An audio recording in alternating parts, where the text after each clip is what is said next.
Are you looking for the best audio interfaces?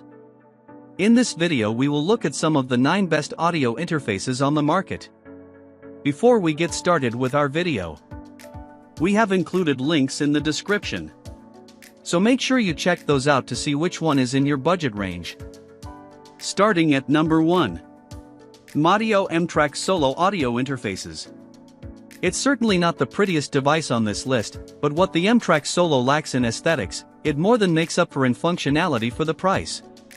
It's certainly not the prettiest device on this list, but what the M-Track Solo, $49, lacks in aesthetics, it more than makes up for in functionality for the price. If you're just looking for something to plug a microphone or guitar into, or both at the same time, the M-Track Solo is hard to beat.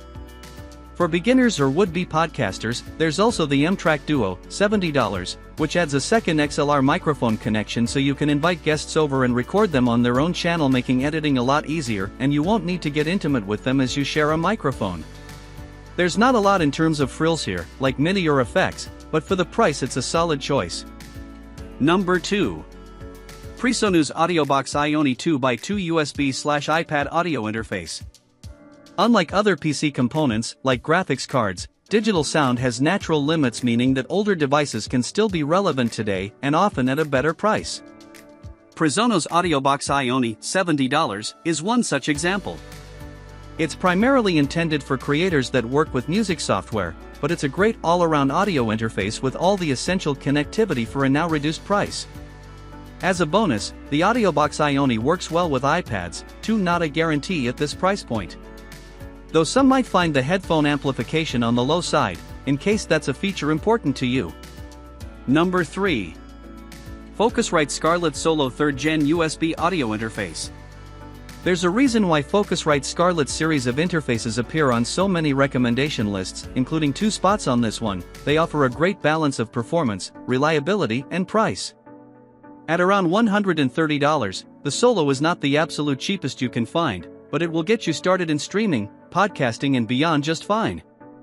In fact, if you just want a port for an XLR mic, improved headphone amplification and easy connections for speakers, the Solo could be the only interface you ever need that won't feel underpowered or even as your needs evolve. Perhaps not surprisingly, the streaming category is one of the busiest when it comes to audio interfaces. That's partly because most Twitchers and YouTubers have several different audio feeds to manage in unison. As such, products in this category come with a software component that lets you pipe your microphone, your group chat and your game audio to different places. Thankfully, this isn't as confusing as it sounds, not with one of the following devices at least. Number 4. TC Helicon GoXLR Mini Online Broadcast Mixer. The original GoXLR was one of the first audio interfaces that really focused on what streamers wanted. The Mini was released a year later and was a hit in its own right, and remains popular today, long after its initial release. The physical faders give you tactile control over each part of your stream, and the connectivity includes a 3.5mm microphone port next to the headphone port, perfect for gaming headsets that use a splitter. Additional touches include at $$ button to spare your audience when you get a bit spicy with your language, and an optical port so your game console audio sounds pristine. Of course, there's RGB lighting on the faders, which is almost as important as the connectivity, right? Number 5. Elgato Wave XLR Audio Mixer. If you don't have the budget or, let's face it, the desk space for a full-sized mixer to control your streams, Elgato's Wave XLR is the minimalist's choice. Not only is it discreet, it manages to eke out a lot of functionality from just one clickable knob and a capacitive mute button. Despite the simplicity, the Wave XLR still delivers crisp, clear audio. Where it really comes into its own, though, is its modular integration with other Elgato products. When used in concert with the Stream Deck and the WaveLink app, for example, the experience opens up to include the ability to run audio plugins and create custom shortcuts to control the audio on your stream. Number 6. Universal Audio Volt 276 USB Recording Studio Audio Interface. When Engadget's managing editor, Terence O'Brien, reviewed the Volt 2 of 76 from Universal Audio, he described it as bringing something special to the table. It's a reference to the built-in compressor that emulates the company's classic 1176 limiting amplifier hardware. All you need to know is it's another tool to make your instrument or vocals sit better in the mix. In a world awash with generic audio interfaces, genuinely useful features like this are what makes the Volt series stand out. Alongside the compressor, the Volt 276 has a pair of 5-pin MIDI connector ports and a button for vintage mode. The latter emulates the company's popular Audio 610 preamp, which, according to Universal Audio, was used by Van Halen and Ray Charles. Not bad company to be keeping.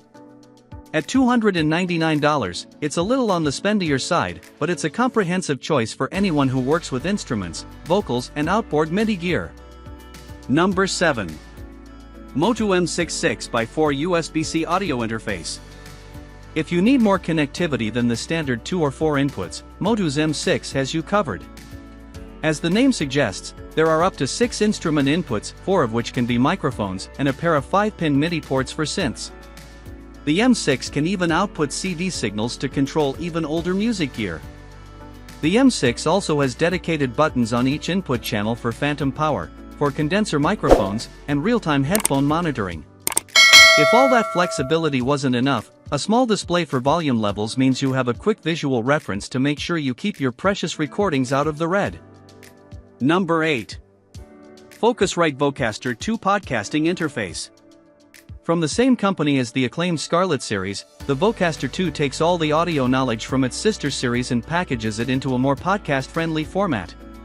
From the same company as the acclaimed Scarlett series, the Vocaster 2 takes all the audio knowledge from its sister series and packages it into a more podcast-friendly format. Not only are there dual XLR mic or line inputs, there are 2 headphone ports, each with their own volume control, so you and a live guest can podcast together in the same room. Thanks to both a 3.5mm and Bluetooth inputs, you have multiple options for including call-in guests. There's even a 3.5mm output for those who want to make a video version of their podcast for YouTube. Simply plug the Vocaster right into your camera for perfect audio as you record it. What's more, the auto gain and enhance features will make sure you and your local guest will sound tippity-top without having to apply any external effects. Number 9. RDE RØDECaster Pro 2 All-in-One Production Solution. If you see yourself taking your podcasting to the next level, then the RØDECaster Pro 2 from RØDE is hard to ignore. With 4 XLR combi ports, it's perfect for multi-guest in-person shows, especially as it has physical faders for each channel along with easily accessible mute and solo buttons. The RØDECaster Pro 2 also includes both a 3.5mm per AUX port and Bluetooth for plugging in a phone, plus dual USB ports that make it easy to feed in audio, like a Zoom call, from a PC or a tablet. Each microphone port has a wealth of effects available to enhance the audio, and the 8 rubber pads let you fire off sound effects and intro/outro music at will. The pads can also trigger automated actions like musical fade-ins. In short, the RØDECaster 2 is quite a powerhouse, but obviously a fair amount more expensive than most interfaces on this list.